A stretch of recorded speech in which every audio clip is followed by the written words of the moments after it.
दोस्तों, स्वागत है एक और रहस्यमय कहानी में। आप सभी ने सीरियल किलर्स के बारे में जरूर सुना होगा। बहुत से किलर्स पकड़े भी गए हैं। आज हम एक ऐसे किलर के बारे में बात करने जा रहे हैं जिसका कोई भी सुराग आज तक नहीं मिला, जिसका आतंक महिलाओं के दिलों में काफी समय तक घर कर गया। उसका नाम जैक द रिपर था। जैक द रिपर एक अंग्रेजी सीरियल किलर था। जैक द रिपर अब तक के सबसे कुख्यात क्रूर हत्या के मामलों में से एक है। उसने अगस्त और नवंबर 1888 के बीच हत्याएं की। वह कम से कम 5 महिलाओं के हत्याओं के लिए दोषी था। वे औरतें जिन्हें जैक द रिपर ने मारा था वे सभी वेश्याएं थीं। वे सभी लंदन के पूर्व के व्हाइटचैपल जिले में या उसके पास रहती थीं। जैक द रिपर एक अज्ञात सीरियल किलर को नाम दिया गया है, जो 1888 में पूर्वी लंदन के व्हाइटचैपल क्षेत्र में सक्रिय था। उसकी पहचान अंग्रेजी के सबसे प्रसिद्ध अनसुलझे रहस्यों में से एक है। जिन महिलाओं की उसने हत्या की उन्हें कैनोनिकल विक्टिम्स 5 के रूप में जाना जाता है। जांचकर्ता इस बात से सहमत हैं कि इन सभी महिलाओं की हत्या एक ही व्यक्ति ने की थी। आइए जानते हैं उन महिलाओं के बारे में जिन्हें उसने मारा था। मेरी एन निकल्स, बक्स रो, जिसे अब डर्विड स्ट्रीट के नाम से जाना जाता है, वहां मारी गई थी। मेरी एन का जन्म 1845 में लंदन में हुआ था। अपने पति से अलग होने के बाद उसने घरों में एक नौकरानी के रूप में काम किया। उसके अलावा और भी बहुत नौकरियां की, लेकिन कोई भी काम लंबे समय तक नहीं चला। आखिरकार उसने जीने के लिए वेश्यावृत्ति की ओर रुख किया। 31 अगस्त 1888 की मध्यरात्रि के ठीक बाद मेरी एन एक शाम पैसे कमाने की उम्मीद से रात में बाहर चली गई। अगली सुबह उसकी लाश मिली। शरीर की जांच के बाद जांचकर्ताओं ने जाना कि उसकी भी हत्या उसी तरह की गई जिस तरह उस इलाके की 2 अन्य महिलाओं की हत्या की गई थी। एनी चैपमैन, वह 29 हैनबरी स्ट्रीट के पीछे मारी गई थी।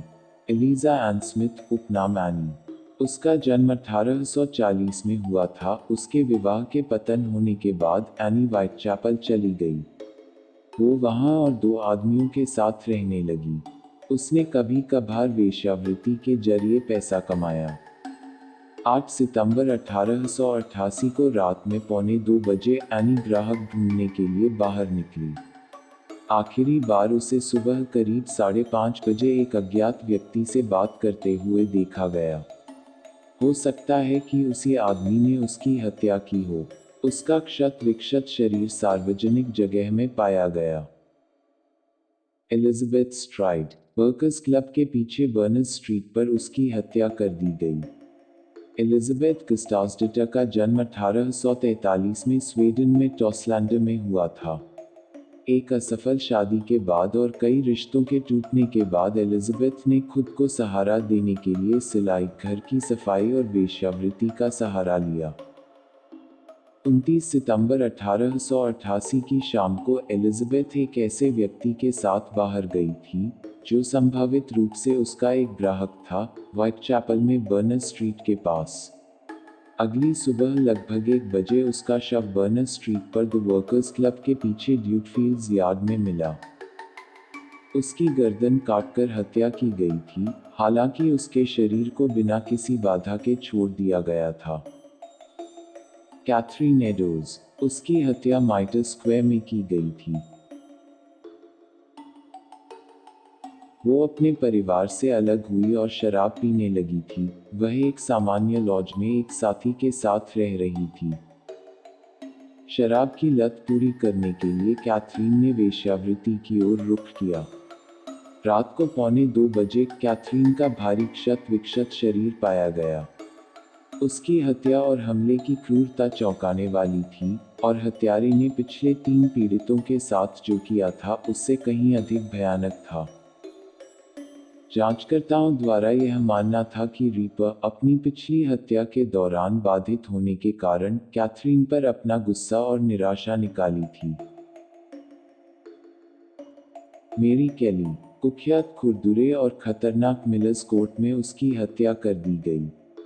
उसका जन्म संभवतः 1863 में कंपनी लिमरिक, आयरलैंड में हुआ था। मेरी केली के प्रारंभिक जीवन के बारे में ज़्यादा कुछ लिखित नहीं है। 1879 में उसके पति की हत्या कर दी गई। ऐसा माना जाता है कि मेरी ने खुद को सहारा देने के लिए वेश्यावृत्ति को अपनाया। वह 1884 में लंदन चली गई और उसे लंदन के वेस्ट एंड में एक वेश्यालय में काम मिला। मेरी को 9 नवंबर 1888 की सुबह 1 बजे अन्य व्यक्ति द्वारा लॉजिंग हाउस में अपने कमरे में गाते हुए सुना गया था। मकान मालिक का एक सहायक मैरी जेन के दरवाजे पर उसका किराया लेने गया। बहुत बार आवाज देने के बाद जब मेरी ने जवाब नहीं दिया तो वह बाहर चला गया और उसकी खिड़की से देखा। बिस्तर पर उसके भयानक रूप से कटे फटे शरीर को देखकर वह चौंक गया। उसकी त्वचा और शरीर के विभिन्न अंगों को काट के हटा दिया गया और पूरे कमरे में बिखरा दिया गया था। जैक द रीपर होने की संभावना वाले 3 संदिग्ध लोग: एरन कॉस्मिंस्की, कार्ल फाइगनबाउम, फ्रांसिस टिम्बल्टी। ये दुनिया के सबसे उल्लेखनीय खून के मामलों में से एक के संभावित संदिग्धों के नाम हैं। वर्षों से कई लोगों को जैक द रीपर के रूप में नामित किया गया है। उसे जैक द रीपर क्यों कहा गया? नाम की उत्पत्ति किसी ऐसे व्यक्ति द्वारा लिखे गए पत्र से हुई, जिसने हत्या के समय वो खुद हत्यारा होने का दावा किया था। उसे व्हाइटचैपल मर्डरर और लेदर एप्रन भी कहा जाता था। जैक द रिपर क्यों महिलाओं को मारता था? जैक द रिपर के इरादों के बारे में अंतहीन अटकलें लगाई जाती रही हैं।